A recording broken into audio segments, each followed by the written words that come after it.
Bloodlines and betrayal tear kingdoms apart, but nothing cuts deeper than a rejected mate's final revenge. When a ruthless alpha king crowned his mistress's unborn child as the future ruler, he expected his barren queen to weep.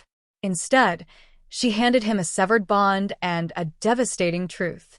Rain lashed against the towering stone walls of the Oak Haven stronghold, mirroring the tempest brewing within the Great Hall. Tonight was the Feast of the Blood Moon, a sacred gathering where the leaders of the Northern Territories renewed their vows of loyalty to the crown. Queen Rosalind sat perfectly still upon the carved wooden dais, her posture rigid, her hands folded primly in her velvet lap. To the untrained eye, she was the epitome of royal grace, but any wolf paying close attention could see the subtle trembling of her jaw and the way her knuckles had turned bone white under the flickering torchlight. Beside her sat Alpha King Henrik. Once, his scent of winter pine and wood smoke had been her sanctuary. Now it was suffocating. For 5 years, Rosalind had ruled by his side, expanding their borders, stabilizing the pack's economy, and commanding the respect of even the most hardened warriors. Yet, in the eyes of the court, she bore a single, unforgivable flaw. She had not produced an heir. The murmurs in the hall hushed abruptly as the heavy oak doors swung open. A collective gasp rippled through the gathered nobility. Walking down the center aisle, draped in shimmering emerald silk that clung to her newly altered curves, was Lady Vivian of House Carmichael. Rosalind's inner wolf snarled, pacing violently within the confines of her mind. The mating mark on Rosalind's collarbone, a crescent-shaped scar that bound her soul to Henrik's, throbbed with a sickening, burning ache. She didn't need to look at her husband to know his eyes were locked onto the approaching woman. The entire hall watched as Vivian approached the dais, her hand resting delicately, purposefully, upon the undeniable swell of her stomach. Lord William Ashford, a grizzled veteran and one of Rosalind's staunchest allies, shifted uncomfortably at the nearest high table. He exchanged a dark, knowing glance with Baron Reginald. The political implications of this moment were catastrophic. Henrik stood. The scraping of his chair against the stone floor echoed like a death knell in the silent room. He descended the 3 steps of the dais and extended a hand to Vivian, pulling her up to stand beside him on the step rightfully reserved for the Luna. "My loyal subjects," Henrik's voice boomed, rich and commanding, laced with the irresistible alpha timbre that demanded submission. "For years, we have prayed to the moon goddess for a blessing to secure the future of Oak Haven. A pack without an heir is a pack vulnerable to vultures." He paused, casting a brief, chillingly apathetic glance back at Rosalind. There was no remorse in his steely gray eyes, only the cold calculation of a ruler who had made his choice. "Tonight, I present to you the future," Henrik continued, placing his large, scarred hand over Vivian's abdomen. "Lady Vivian carries my blood. She carries the next alpha of the Northern Territories." The silence that followed was deafening. To claim a mistress was a scandal.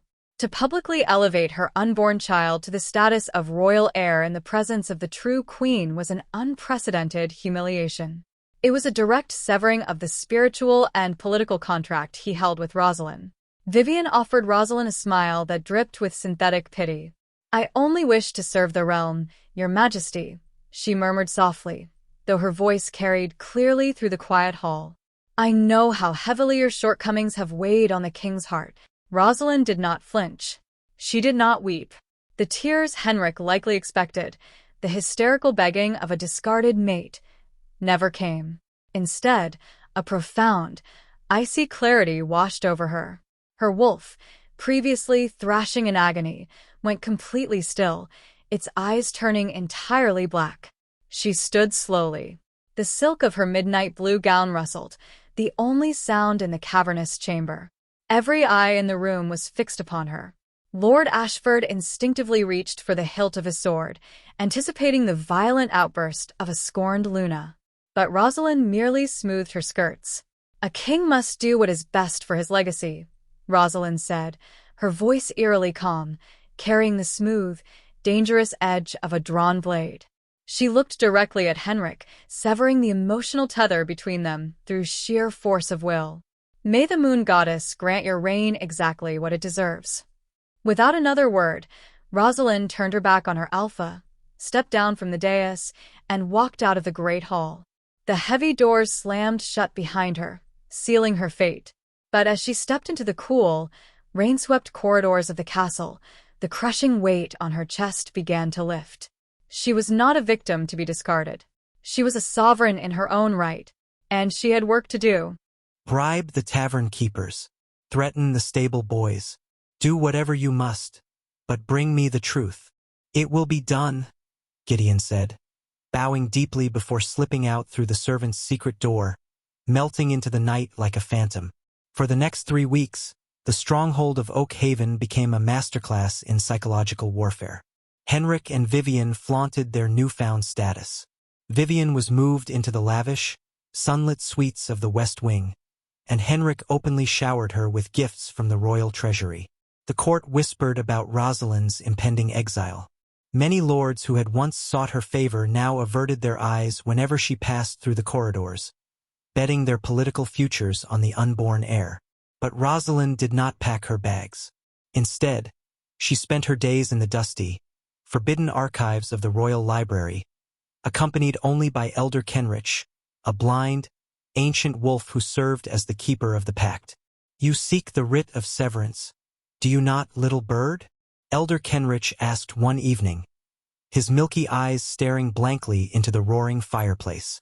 "I seek the truth of the ancient covenant, Elder Kenrich," Rosalind replied, carefully turning the brittle pages of a leather-bound tome.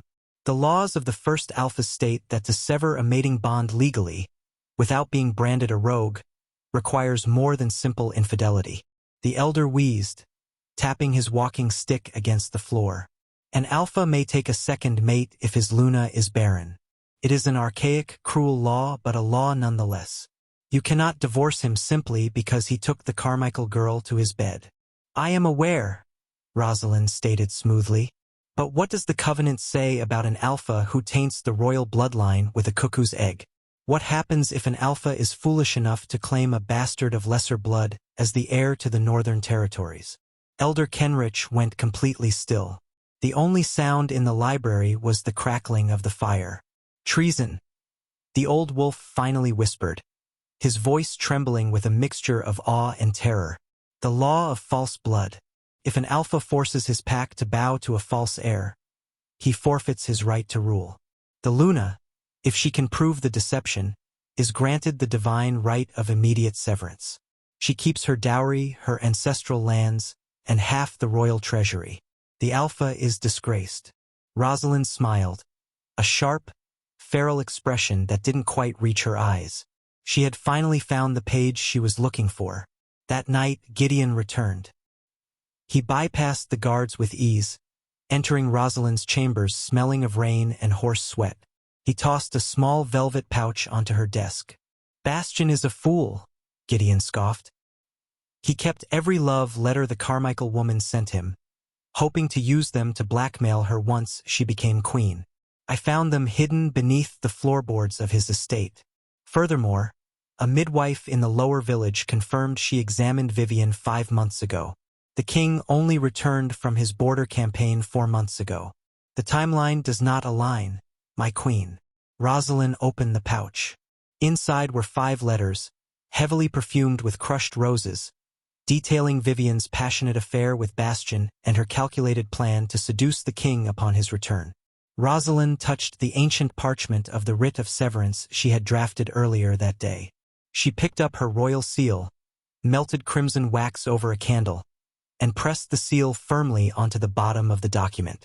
The divorce papers were ready. "Gideon," Rosalind said, her eyes flashing with golden, predatory light, "tomorrow is the King's Grand Council meeting. Every lord of the Northern Territories will be present to officially sign the decree naming the unborn child as heir." "Yes, my queen. Make sure the doors to the council chamber are locked from the inside once I enter," she commanded, folding the divorce papers and slipping them into the sleeve of her gown. "No one leaves until I am finished." Sunlight poured through the massive stained glass windows of the high council chamber, casting fractured patterns of crimson and gold across the polished obsidian floor. It was a beautiful morning for a treasonous coronation. 30 of the most powerful lords and barons of the northern territories were seated around the massive circular oak table. The air was thick with the scent of roasted meats, expensive spiced wine, and the underlying nervous musk of politicians about to make a monumental shift in allegiance. Alpha King Henrik stood at the head of the table, looking every inch the victorious conqueror.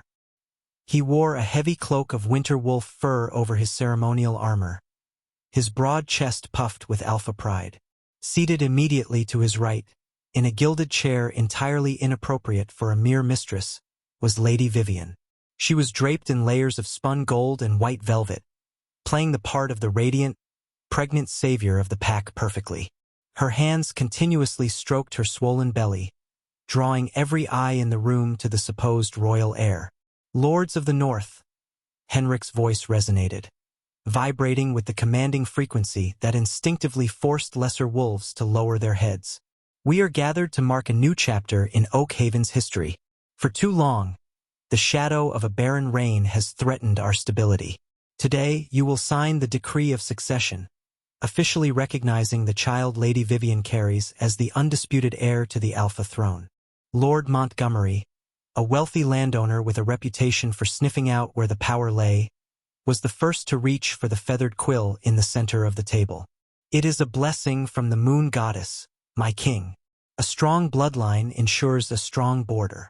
Indeed, Henrik agreed, his chest swelling further. Let the signing commence. Before Montgomery could touch the parchment, a heavy metallic slam echoed through the chamber. The massive, iron-studded double doors at the far end of the room were thrown shut.